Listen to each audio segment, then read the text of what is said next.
Hi guys, welcome back to my YouTube channel, and for today's video, we're going to unbox my newest action camera, the DJI Osmo Action 4. I'm going to introduce to you the newest member of the squad.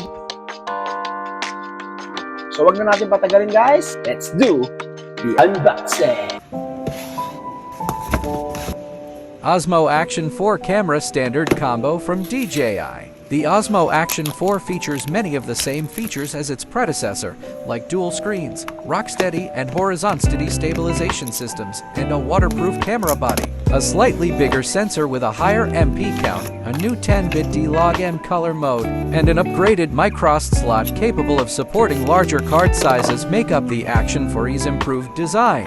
High-definition video with wide dynamic range. The camera features a 113 sensor to record up to UHD 4K 120 video and capture experiences in dynamic, smooth detail. A super wide 155 FOV ensures all the action is in frame. 10-bit D-Log M color mode provides you with over 1 billion colors and a wider dynamic range for vivid footage.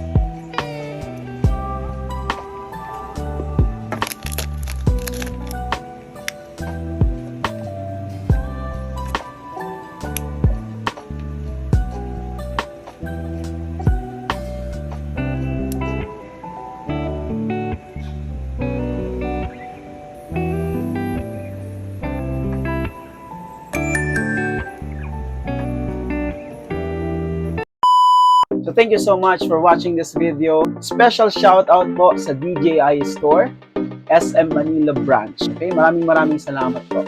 Para sa lahat po na nag-iisip at nagbabalak bumili rin ng kanilang action camera, you can check out their store sa SM Manila at magbibigyan po nila kayo ng mga ideas or specs kung bakit the best gamitin ang action camera na ito. Once again, maraming salamat po sa panonood niyo sa aking vlog for today. Hanggang sa muli. Bye!